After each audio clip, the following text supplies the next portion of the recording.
Assalamualaikum. Kali ini kita akan mempelajari listrik dinamis hukum Ohm. Tetap semangat anak-anak. Tahukah kalian mengapa lampu senter dan boneka mainan bisa menyala? Ya betul, karena dalam senter dan boneka terdapat baterai sebagai sumber listrik. Baterai adalah contoh listrik dalam kehidupan kita. Nah, kali ini kita akan masuk ke sesi penjelasan konsep. Nah, di sini kita akan mempelajari tentang hukum Ohm. Tetapi kita juga akan mempelajari tentang apa itu kuat arus listrik, beda potensial listrik, hambatan listrik, dan hukum Ohm sendiri.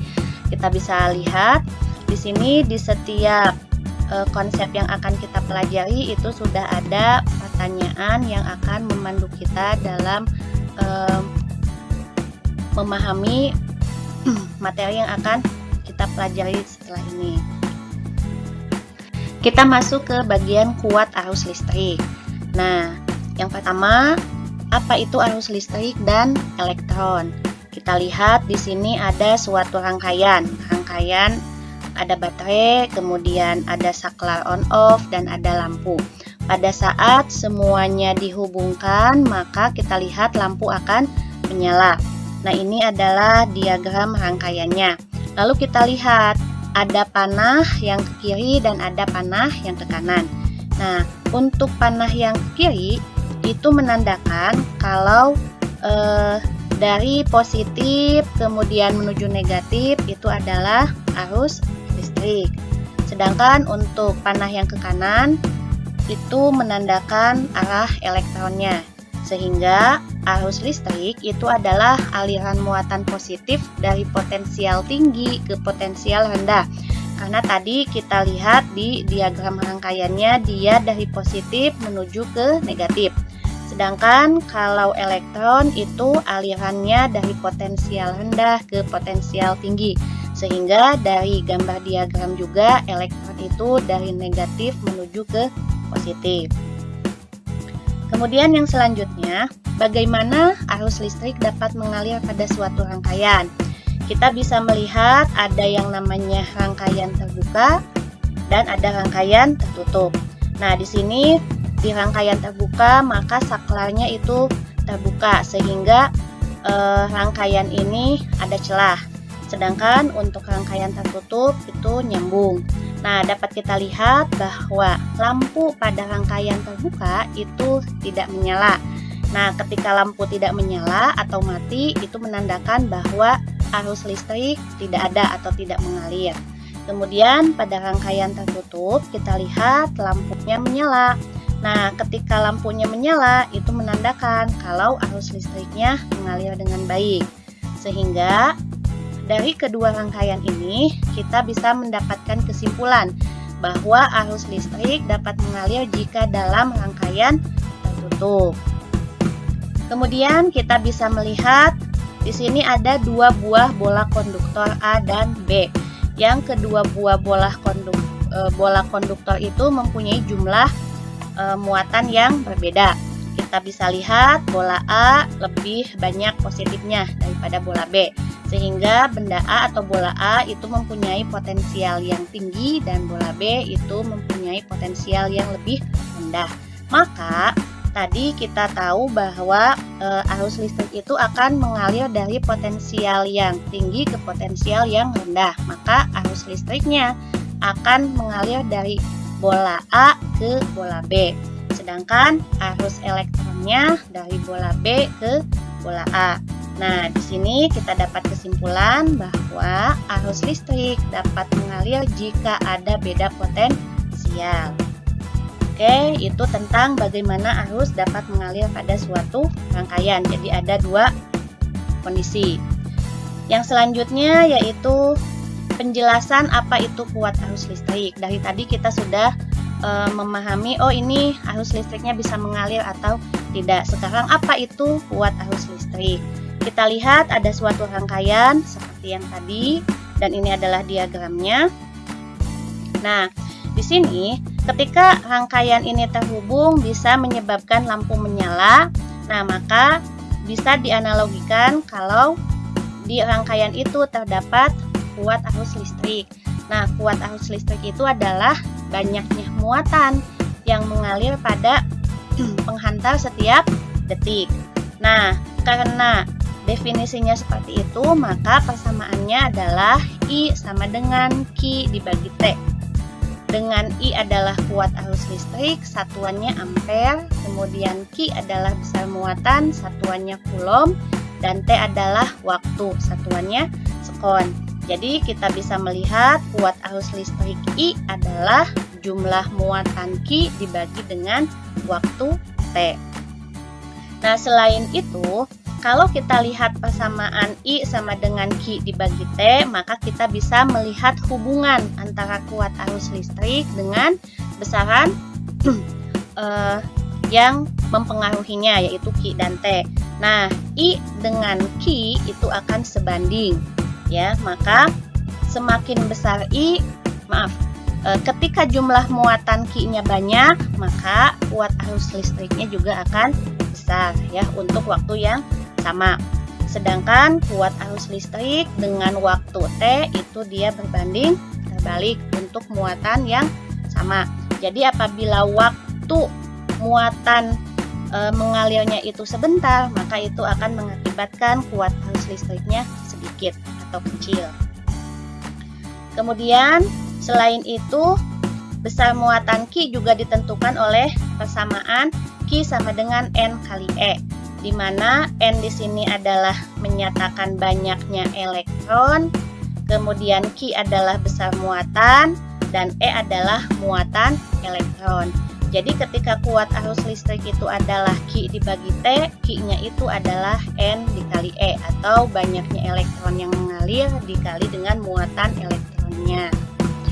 Kemudian kita akan mempelajari bagaimana cara mengukur kuat arus listrik.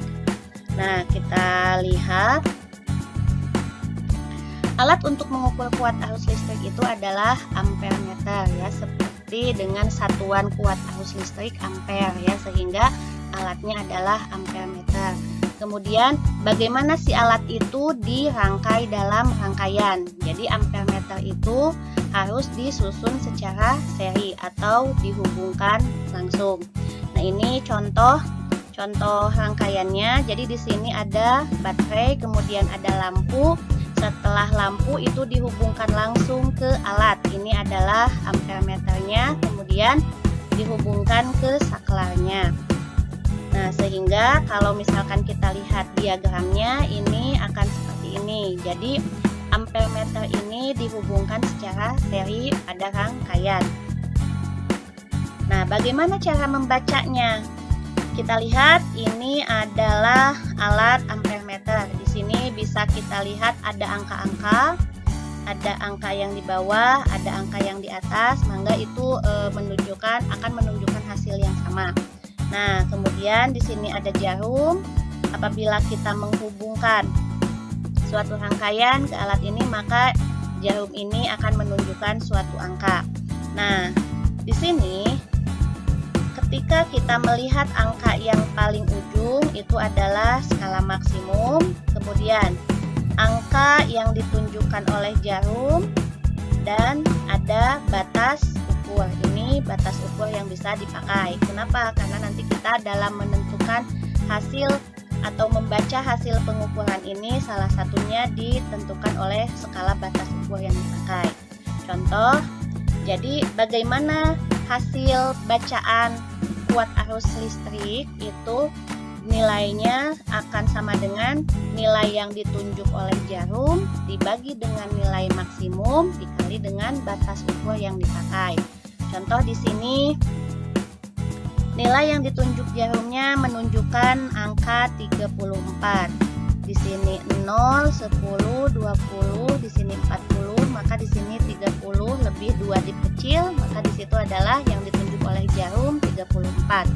Kemudian maksimumnya kita lihat, karena tadi kita membaca bagian bawah, maka maksimumnya juga kita lihat angka yang bawah, yaitu 100. Jadi 34 dibagi 100 dikali dengan batas ukurnya. Nah, misalkan kita memakai batas ukurnya itu 0 sampai 1, maka di sini kita kalikan dengan 1, sehingga berapa hasil pembacaan kuat arus listrik yang ditunjukkan oleh alat ini, yaitu 34 dibagi 100 kali 1A atau 0,34 ampere. Nah, di sini bagaimana ketelitian alatnya atau berapa ketelitian alat, yaitu setengah dari skala paling kecil. Jadi kita bisa lihat di sini ada angka 0, satu dip ini menunjukkan angka berapa, maka ketelitian alatnya adalah setengah dari skala paling kecil itu. Kemudian kita lanjut ke beda potensial listrik. Nah, apa itu beda potensial listrik? Beda potensial listrik itu merupakan suatu energi yang dibutuhkan untuk memindahkan muatan listrik tiap satu satuan muatan. Sehingga beda potensial listrik dirumuskan sebagai V sama dengan EP dibagi Q. Nah, di sini V-nya adalah beda potensial dengan satuan volt, atau bisa juga mungkin di beberapa buku V itu adalah tegangan. Kemudian EP adalah energi dengan satuan joule, dan Q adalah jumlah muatan dengan satuan coulomb. Nah, di sini beda potensial itu dalam satuan volt, sedangkan energi dalam satuan joule dan muatan dalam satuan coulomb. Sehingga kita punya kesetaraan satuan, 1 volt itu sama dengan 1 joule dibagi coulomb. Nah, untuk pengukuran beda potensial ini tidak jauh beda dengan pengukuran kuat arus. Nah, hanya saja karena tadi alat ukurnya itu hampir sama dengan satuannya, ini juga sama, alat untuk mengukur beda potensial listrik atau tegangan itu adalah voltmeter. Kemudian pemasangan voltmeter dalam rangkaian listrik ini disusun secara paralel. Jadi kalau tadi disusun seri langsung nyambung, sedangkan kalau untuk beda potensial atau voltmeter ini dalam suatu rangkaian dia disusun secara paralel atau ada cabang. Ini contoh gambar yang menunjukkan penyusunan alat dalam suatu rangkaian. Jadi ketika ada baterai kemudian dia disambungkan ke lampu dan saklar, maka untuk alat ini tidak serta-merta langsung disambungkan tetapi membuat cabang. Sehingga kalau kita lihat diagramnya, ini voltmeter ini dihubungkan secara paralel dalam suatu rangkaian. Nah, untuk bagaimana cara mengukurnya atau cara membaca voltmeter itu tidak jauh beda dengan pada saat kita membaca alat ampermeter tadi. Ya, di sini sama, ada skala yang ditunjuk, kemudian ada skala maksimum dan ada batas ukur. Kemudian untuk menentukan hasil bacaannya juga sama, yaitu nilai yang ditunjuk oleh jarum di sini dibagi dengan nilai maksimum, yang ini dikali dengan batas ukur yang dipakai. Maka nilai hasil perhitungannya itu menunjukkan nilai beda potensial listrik yang terukur oleh alat. Kemudian yang ketiga yaitu hambatan listrik. Nah, hambatan listrik itu biasanya kita banyak menyebutkan sebagai kawat penghantar ya. Di sini kita lihat ada gambar kawat penghantar yang diperbesar sehingga kita bisa melihat bagaimana bentuknya. Biasanya memang kalau kawat itu luas penampangnya berbentuk lingkaran dan mempunyai panjang. Nah, di sini panjangnya dinotasikan dengan L dan luas penampangnya adalah A. Nah, kemudian hambatan kawat itu dia mempunyai persamaan R kapital itu sama dengan Rho kali L dibagi A. Nah, Rho ini adalah hambatan jenis. Jadi, setiap kawat dengan jenis tertentu atau jenis bahan tertentu itu akan mempunyai nilai hambatan jenis atau Rho masing-masing. Jadi, hambatan penghantar kawatnya itu sama dengan hambat jenis dikali dengan panjangnya dibagi dengan luas penampang. Di sini kita bisa lihat R itu hambatan, satuannya ohm, L itu adalah panjang kawat, satuannya M, A adalah luas luas penampang kawat satuannya M pangkat 2, dan Rho adalah hambatan jenis kawat satuannya ohm meter. Sehingga dari persamaan ini kita bisa mendapatkan kesimpulan bahwa faktor yang mempengaruhi besar hambatan pada kawat adalah yang pertama panjang kawat L, yang kedua luas penampang kawat A, dan yang ketiga adalah hambatan jenis kawat Rho. Nah, selain itu hambatan juga bergantung pada suhu. Nah, ketika hambatan bergantung pada suhu, maka persamaannya menjadi R kapital hambatan itu sama dengan R0 kali 1 plus alfa kali delta T. Maka di sini ketika ada bergantung pada suhu, maka di sini dilihat ada delta T atau perubahan suhu. Nah, kemudian R-nya adalah hambatan, R0 adalah hambatan awal. Jadi pada saat ada perubahan suhu pasti ada nilai hambatan awal. Kemudian dikasih suhu yang berbeda sehingga suhunya naik atau ada perubahan, maka akan menyebabkan nilai hambatan yang lain. Dan alfa adalah koefisien suhu, satuannya setiap derajat Celcius. Yang selanjutnya yaitu konduktor, isolator, dan superkonduktor. Mungkin kalian sudah mengenal dengan ketiga istilah ini karena ketiga istilah ini banyak di dalam kehidupan kita. Konduktor itu adalah bahan-bahan yang dapat dialiri arus listrik atau mudah mengalirkan listrik. Ya, contohnya tembaga, besi, dan lain sebagainya. Biasanya yang logam-logam itu mudah dipakai untuk mengaliri arus listrik. Nah, kemudian karena konduktor itu mudah dialiri arus listrik, sehingga nilai hambatan jenisnya bernilai kecil. Ya, jadi hambatan jenis untuk benda-benda yang tadi, contoh benda yang tadi itu akan mempunyai nilai yang kecil. Kemudian yang kedua ada yang namanya isolator. Isolator itu bahan yang sulit dialiri arus listrik. Contohnya adalah plastik, karet, dan lain sebagainya. Nah, karena isolator itu bahan yang sulit dialiri arus listrik, maka bahan-bahan yang tadi seperti plastik dan karet itu akan mempunyai nilai hambatan jenis yang besar. Nah, yang ketiga yaitu superkonduktor. Ini banyak dipakai di teknologi-teknologi zaman sekarang ya, yaitu bahan yang sama sekali tidak menghambat arus listrik. Nah, ini contoh gambarnya superkonduktor. Kemudian, nah ini adalah contoh teknologi yang memanfaatkan superkonduktor, yaitu kereta api cepat maglev ya. Nah, jadi superkonduktor itu karena dia bahan yang sama sekali tidak menghambat listrik, sehingga hambatan jenisnya bernilai 0. Nah, yang keempat, barulah kita akan masuk ke hukum Ohm. Kenapa tadi kita mempelajari dulu tentang kuat arus listrik, beda potensial, dan hambatan? Karena hukum Ohm ini adalah hukum yang menjelaskan tentang hubungan atau kaitan ketiga besaran tadi. Ya, nah jadi hukum Ohm menjelaskan tentang kaitan antara hambatan listrik suatu penghantar dengan tegangan dan kuat arus listriknya. Nah, si kaitan itu diselidiki oleh seorang ilmuwan yaitu George Simon Ohm, sehingga si hukumnya itu dinamakan dengan penemunya yaitu Ohm ya, sehingga kita kenal dengan hukum Ohm.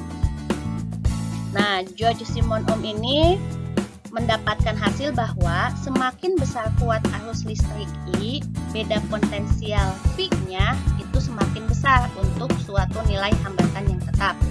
Jadi ketika I-nya besar, itu menghasilkan V yang besar juga ketika nilai hambatannya tetap. Nah, maka dari sini kuat arus I itu sebanding dengan beda potensial V pada ujung-ujungnya.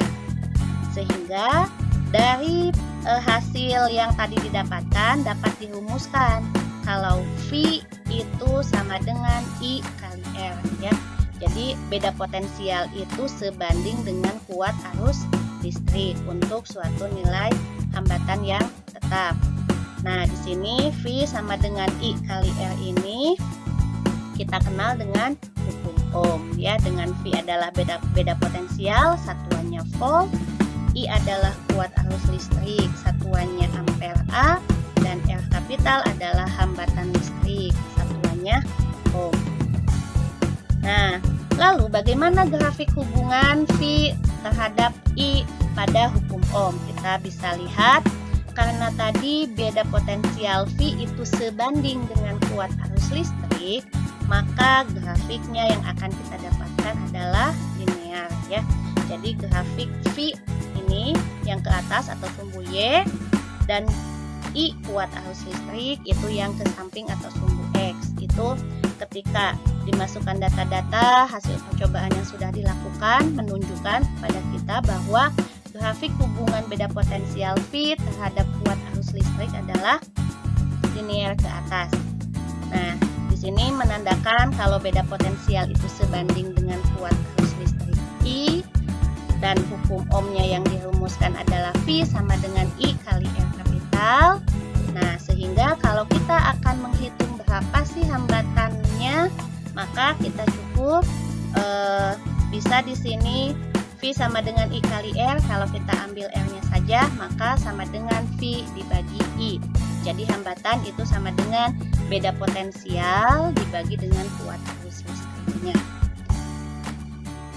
Ya, itu saja mungkin yang bisa Ibu jelaskan. Setelah ini kita akan masuk ke sesi contoh soal. Jadi ada beberapa contoh soal yang akan dibahas. Mudah-mudahan bisa membantu kalian untuk lebih memahami lagi materi atau konsep tentang hukum ohm dan bisa menyelesaikan soal-soal tentang hukum ohm. Tetap semangat anak-anak. Kali ini kita akan masuk ke sesi contoh soal. Kita akan mengerjakan beberapa soal tentang hukum ohm. Nah, yang pertama itu sebuah kawat terbuat dari logam dengan panjang 8 m dan diameter 14 mm serta mempunyai hambatan jenis 3,14 kali 10 pangkat min 8 ohmmeter. Berapakah besar hambatan logam tersebut? Nah, dari soal kita akan mempunyai panjang. Yang pertama, diketahui panjang kawat adalah 8 m. Kemudian diameternya atau D adalah 14 mm.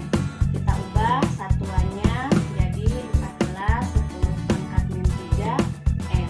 Nah, diameter ini ketika nanti kita akan menghitung luas, maka kita membutuhkan jari-jari, di mana jari-jari itu adalah setengah kali diameternya, setengah kali D. Maka nilai jari-jarinya adalah setengah kali 14, 7 kali 10 pangkat min 3 m. Nah, kemudian kita juga mempunyai hambatan jenis. Rho-nya 3,14 kali 10 pangkat min 8 ohmmeter. Nah, setelah itu kita diminta untuk menghitung nilai hambatan kawat. Maka yang ditanyakan adalah hambatan atau R kapital. Nah, jawab. Kita ingat kalau hambatan kawat itu dipengaruhi oleh hambatan jenis kawat, kemudian oleh panjang kawat, dan oleh luas kawat. Nah, di sini yang belum ada adalah nilai luas. Maka kita hitung dulu luas kawatnya.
dibagi 8 kali 10 pangkat min 8 kali 10 pangkat 6 dibagi 49. Maka kita akan mendapatkan 8 per 49 kali 10 pangkat min 2 ohm. Kemudian soal yang kedua yaitu dua buah penghantar terbuat dari logam yang sejenis. Panjang kawat pertama 2 kali kawat kedua dan jari-jari kawat pertama setengah jari-jari kawat kedua. Jika hambatan kawat pertama adalah 10 ohm, berapakah hambatan kawat kedua? Nah, di soal yang kedua ini ada kasus dua kawat tapi jenisnya sama, namun di sini panjang kemudian jari-jarinya itu berbeda. Kita diminta menghitung berapa nilai hambatan kawat yang satunya ketika kawat yang satu atau yang lainnya itu diketahui. Maka kita tulis di sini diketahui karena logam kedua kawat itu sama, maka hambat jenis kawat ke satu akan sama dengan hambat jenis kawat kedua. Kemudian panjang kawat pertama itu 2 kali panjang kawat kedua. Maka L1 sama dengan 2L2. Nah, kemudian jari-jari kawat pertama itu setengah jari-jari kawat kedua. Maka L1 sama dengan setengah L2. Di sini yang diketahui adalah hambatan kawat pertama atau L1 nilainya 10 ohm. Nah, yang ditanyakan adalah berapa nilai hambatan kawat kedua. Di sini ada 2 kasus, maka supaya lebih mudah kita menggunakan perbandingan, yaitu kita tulis hambatan kawat kedua dibagi dengan hambatan kawat ke satu sama dengan, kita tuliskan rumus hambatan kawat. Maka di sini hambat jenis kawat kedua dikali panjang kawat kedua dibagi luas kawat kedua, bagi dengan hambat jenis kawat ke satu panjang kawat ke satu dibagi luas ke satu. Kita bisa kali silang, maka hambat kawat kedua dibagi dengan hambat kawat ke satu, kita akan dapat 2 L2 kali A1 dibagi 1 kali L1 dikali dengan A2. Nah, di sini kita punya hambat kawat ke satu sama dengan hambat kawat kedua, maka ini habis, sehingga L2 dibagi L1 menyisakan L2 kali A1 dibagi L1 kali A2. Nah, kita lihat, kita masukkan angkanya. Ini yang ditanyakan dibagi dengan 10 ohm sama dengan L2 kali A itu luas, maka pi M1 kuadrat dibagi L1 nya 2L2 kali pi M2 kuadrat. Di sini juga pi-nya sama, coret. L2 juga sama. Nah, maka kita akan mendapatkan L2 dibagi 10 ohm sama dengan jari-jari pertama setengah jari-jari kedua dipangkatkan 2, kemudian dibagi dengan jari-jari kedua dipangkatkan 2, maka ini akan habis. Tinggal setengah dipangkatkan 2, 1/4. Oh, maaf, di sini ada angka 2, maka di sini dibagi 2. Nah, kemudian yang 2 dibagi 10 ohm sama dengan 1/8. Nah, kita kali silang. Sini, sini. Jadi, yang 2 sama dengan berapa? 10 dibagi 8. Jadi,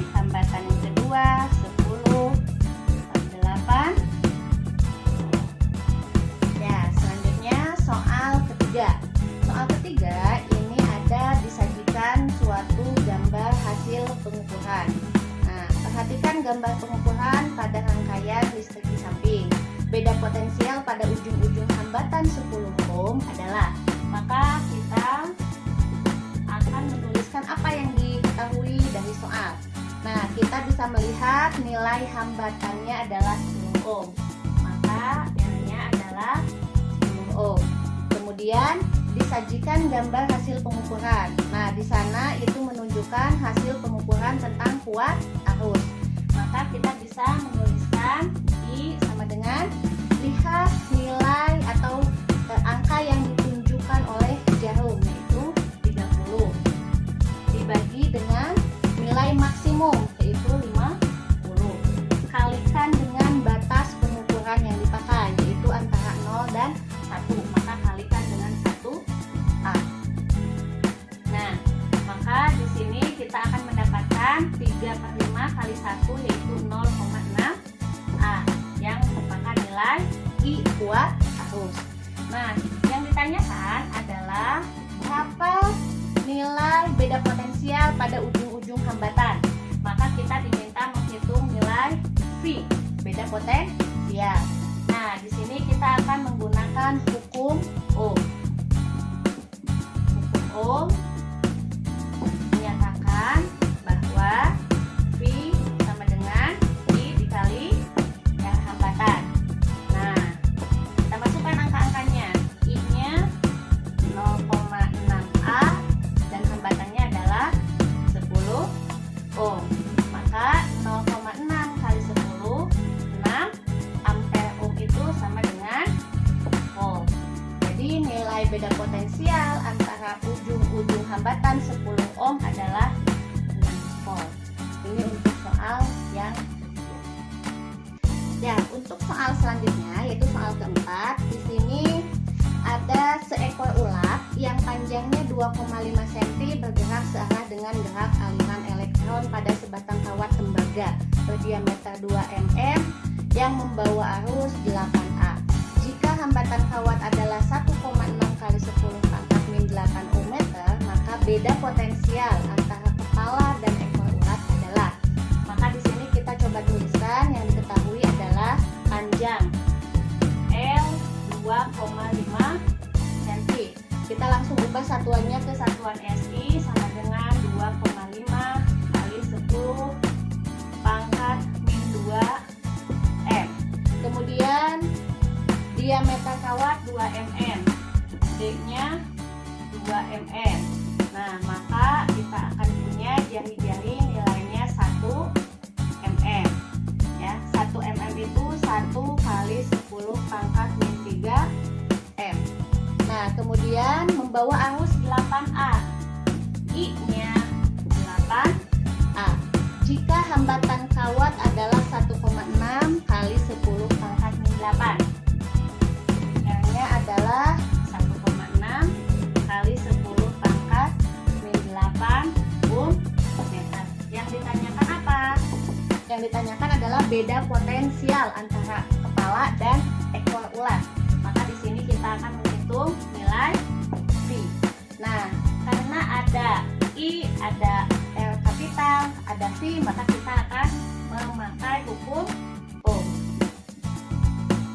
Nah, hukum Ohm menyatakan V sama dengan I kali R kapital.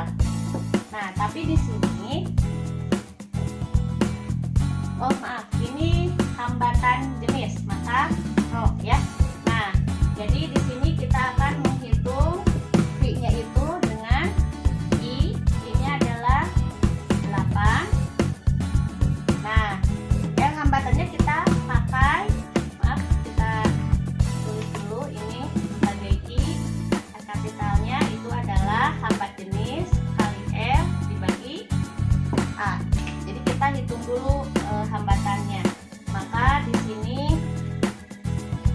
kita akan menghitung hambatan rho L dibagi A.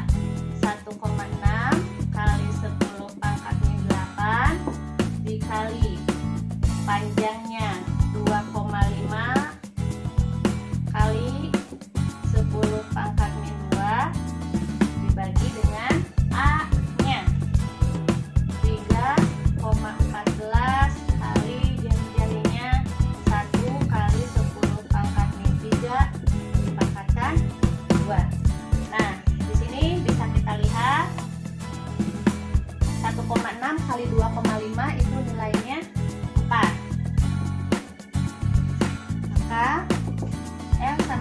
dengan 1,6 kali 2,5, 4. 4 kali 10 pangkat min 8 kali 10 pangkat min 2, 10 pangkat min 10. 10 pangkat min 10 dibagi dengan 3,14 kali 10 pangkat min 3 dipangkatkan 2, 10 pangkat min 6. Nah, lalu kita masukkan ke V. V sama dengan I kali yang kapital. Maka V sama dengan I-nya 8, N-nya adalah 4 kali 10 pangkat min 10 dibagi dengan 3,14 kali 10 pangkat min 6. 8 kali 4, 32 kali 10 pangkat min 10. Nah, 8 kali 4, 32 kali 10 pangkat min 10. 10 pangkat min 6, yang ini naik, kali 10 pangkat 6 dibagi 3,14. Maka 32 bagi 3,14 kali 10 pangkat min 4 volt. Ya, jadi bisa dihitung, bisa kita lihat nilai beda potensial antara kepala dengan ekor ulat itu adalah 32 dibagi 3,14 kali 10 pangkat min 4 volt. Kalau kita hitung dengan menggunakan kalkulator, 32 dibagi 3,14 itu nilainya 10,19. Jadi kita akan mendapatkan 10,19 kali 10 pangkat min 4 atau 1,019 kali 10 pangkat min 3. Nah, itu untuk sesi contoh soal. Cukup sekian, mungkin dari tadi kalian sudah memperhatikan tentang pemaparan materi, kemudian contoh soal walaupun hanya beberapa soal. Semoga bisa membantu kalian untuk memahami materi tentang hukum Ohm. Jangan lupa untuk baca-baca kembali dan jangan lupa untuk tetap berlatih soal. Terima kasih. Wassalamualaikum warahmatullahi wabarakatuh.